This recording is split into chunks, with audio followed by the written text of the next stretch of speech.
여러분 헌법소원은 정말로 큰 이 이슈, 대형 이슈, 뭐 수도 이전 관련이나 뭐 그런 거에만 나오는 줄 알았더니 지금 이런 사안에도 헌법소원이 등장합니다. 김유진 아나운서. 네, 사과 도둑이 아니다. 이것을 밝혀달라는 내용으로 지금 헌법소원을 낸 경우를 얘기를 하려고 하는데요. 이 사건 얘기하려면 먼저 어떤 일이 있었는지 먼저 설명을 해드려야 될 것 같습니다. 2019년에 서울 창동의 한 마트에서 있었던 일인데요. 네. 손님 A씨가 자율 포장대에서 구매한 상품을 박스 안에 옮겨 담고 있었습니다. 네. 그런데 그 과정에서 3,500원 상당의 사과 한 봉지를 빠뜨리고 그냥 가는 일이 벌어졌는데요. 네. 이후에 이 자율 포장대에 또 다른 손님이 오게 됩니다. 네. 역시 구매한 물건을 박스에 옮겨 담는 과정에서 앞선 손님 A씨가 놓고 간 사과를 자기 건 줄 알고 담아서 귀가하는 일이 벌어진 거죠. 이 A씨는 집에 가니까 사과가 없어진 걸 알고 경찰에 도난 신고를 하기에 이르릅니다. 사과 봉지가 내가 산 거 영수증하고 대조해 보니까 물품에 비었다는 걸 쉽게 알 수 있겠죠. 사과 봉지 없어졌다. 그런데 저 정도로 도난 신고가 했다는 것도 좀 이색적입니다. 박승배 변호사님. 이 경찰은 마트 회원 정보를 조회한 다음 그 결과를 바탕으로 고령의 손님 B 씨를 찾아 그에게 연락을 합니다. 연락을 받은 B 씨 곧바로 출석해서 사과 봉지 자체를 제출합니다. 그런데도 검찰은 절도 혐의 자체에 대해서는 유죄를 인정하면서 이 B 씨에 대해 기소유예 처분을 하기에 이릅니다. 네. 절도 혐의. 자, 기소유예. 절도 혐의는 유죄로 인정했는데 기소유예다. 절도 혐의를 유죄 인정했는데 기소유예 처분? 이건 왜 그런가요? 왜 그런 걸까요? 박성배 변호사님. 원칙적으로 절도를 포함한 범죄 성립이 인정될 경우에는 기소를 한 다음 처벌을 받게 해야겠죠. 그렇지만 그 사람이 굳이 처벌이 필요할 정도로 죄질이 불량하지 않은 경우에는 검찰이 검찰 단계에서 사건을 종결시킬 수도 있습니다. 즉 죄는 네. 인정되지만 굳이 처벌되지 않도록 한번 봐주는 처분이 기소유예 처분입니다. 아하. 이 사건에서 검찰은 B 씨에 대해 기소유예 처분을 하게 됐는데 B 씨 입장에서는 절도 혐의 자체가 인정될 수 없는 사안인데 검찰의 기소유예 처분, 즉 봐주는 처분 자체도 부당하다면서 헌법재판소에 기소유예 처분을 취소해달라는 소를 제기하게 된 것입니다. 야, 무슨 대법원 이렇게 한 게 아니라 헌법재판소에 헌법소원을 냈어요. 근데 최준봉 교수님, 네. 지금 이분 얘기는 자신이 그 3,500원짜리 앞산에 놔두고 갔던 거 지금 훔친 게 아니라는 얘기인가요, 그러면? 그렇죠. 절도를 하지 않았다고 주장을 하는 거예요. 그러니까 왜냐하면 물론 그건 바뀐 건 맞아요. 지금 이제 설명 드린 것처럼 바뀐 건 맞는데 본인을 당일날 마트에서 그거 구입했잖아요. 똑같은 제품을 구매를 했어요.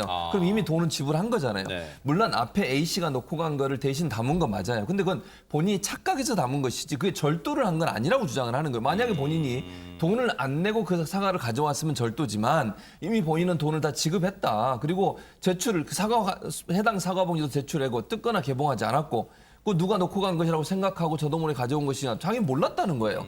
그게 당연히 본인이 산 사과 봉지라고 생각해서 가져온 것이고 당시에 또 청구인 같은 경우 뭐라고 얘기하냐면 이제 노령이고 후두암 불면증에 시달리는 정신과 신체가 몹시 불편했던 점 네. 이런 점들을 참작해서 실수로 인정해줘야지 이걸 어떻게 유죄로 절도죄로 했느냐 그게 억울하다 해서 결국 헌법소원까지 내게 된 겁니다.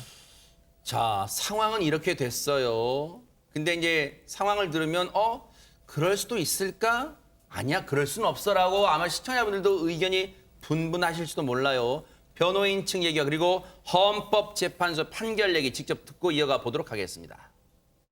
그 사과 봉지가 무게나 값이 똑같은 사과 봉지였거든요. 남의 것이란 걸 나중에 이제 알게 됐죠. 경찰서에 출석하면서 그대로 갖다 주면서 뜯지도 않은 봉지를 갖다 주면서. 청구인에게 절도의 고의와 불법 영득 의사를 인정하기에 증거가 부족합니다. 청구인에 대한 기소의 처분은 청구인의 평등권과 행복충권을 침해한 것이므로 이를 취소한다. 자, 일단 헌법재판소는 이 절도라고 보기엔 증거가 부족하다는 거예요. 근데 애초에 검찰 단계에서는 절도 혐의의 유죄, 즉 절도 훔친 거로 본다는 거잖아요. 네. 그렇습니다. 그렇게 인정한 근거가 있는데요. 이 노인분의 진술을 유죄 증거로 사용을 한 겁니다. 그러니까 경찰 조사를 받을 당시에 이 분이 내가 누가 놓고 간 거라고 생각하고 저도 모르게 갖고 온 것인가요? 라고 경찰 조사에서 되묻습니다.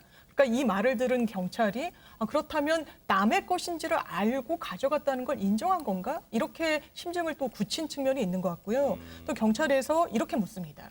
그럼 타인의 재물을 습득해서 가져갔다는 사실을 인정하시는 겁니까? 라고 했더니 이 노인분이 예, 그렇습니다라고 답변을 합니다. 그렇기 때문에 이 부분에 대해서 절도 혐의는 유죄다. 다만 죄질이 불량하지 않으니 유예 처분을 하겠다. 라고 해서 기소유예 처분을 최종적으로 받은 건데요. 아니 근데 이 부분에 대해서 헌법재판소도 좀 들여다봤을 거 아니에요? 그렇습니다. 이것을 단순히 당사자의 진술만으로 유죄를 함부로 인정해서는 안 된다는 취지인데요. 왜냐하면 이 노인분이 또 이런 이야기도 합니다. 내가 당시에 불면증 등을 겪고 있어서 실수를 한 것 같다. 그러니까 본인이 이것을 훔쳤다라고 단정적으로 결론 내리기는 좀 부족한 거죠. 뿐만 아니라 그 당시에 CCTV에 고스란히 담긴 영상을 보면 뭔가 훔치는 사람은 주변을 살핀다든지 최소한 그 사과가 내 것이 아닌 거를 인지했다는 그런 행동을 하기 마련입니다. 주의 깊게 그 상품을 본다든지 하는 행동을 했을 텐데 전혀 그런 행동이 영상에 담기지 않았던 겁니다. 이 말인 즉슨 헌법재판소에 따르면 미필적으로라도 절도의 고의가 있다고 보기는 어려운 거 아니겠느냐. 그렇기 때문에 경찰과 검찰이 이 당사자의 내심의 의사를 너무 확장시켜서 절도의 고의가 있었다라고 본 것은 헌법 정신에 위배된다라는 판결을 최종적으로 내린 겁니다. 이 노인분은 헌법재판소의 헌법소원을 통해서 자신에 대한 유죄도 일단 피하고 그리고 아마 실추됐던 명예까지 일단 회복할 수는 있었던 것 같습니다. 그렇다고 박성배 변호사님, 그러면 이분처럼 내가 억울해, 그럼 나도 헌법재판소에 헌법소원 낼 거야, 다 그럴 수 있습니까? 그렇지는 않습니다. 이 헌법재판소는 수사기관이나 재판을 통해 다툴 수 있는 절차, 즉 달리 다툴 절차가 있는 경우에는 그 사건을 심리하지 않습니다. 만약 피의자가 기소된 경우에는 재판을 통해 무죄를 다툴 수가 있죠.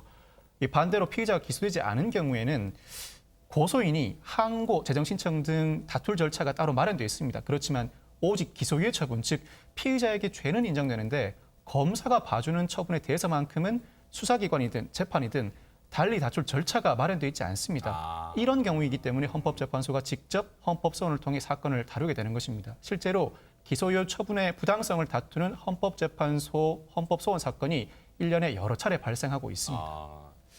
그런 생각해봐요. 99명의 범인을 잡는 것도 중요하지만 한 명의 억울한 피해자가 없도록 하는 것도 중요해 보이지 않나 이런 생각도 해봅니다.